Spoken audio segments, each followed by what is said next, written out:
Let's talk about waking up at 5 a.m. Look, it isn't about discipline. It's about reclaiming your control. You know, you work hard, you consume all the right content, but you're still just running in place. It's because the second you wake up, you're already reacting to other people's priorities. And here's the core issue. You're trying to build a future with just your leftover energy. So we think it's a motivation problem, right? But it's not. It's a timing problem. Think about it this way. Of course nothing's changing. You're just trying to keep things from falling apart.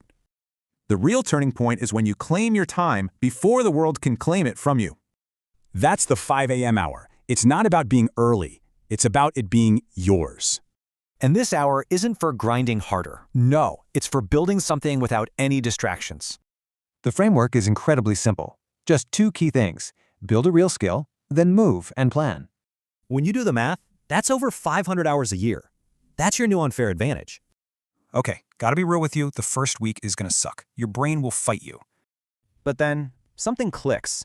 You'll just wake up before the alarm. Not hyped up, just calm. And that's the shift. So you're not trying to change anymore. You are actually changing. And these are the real results. Small, quiet shifts that people around you will definitely notice.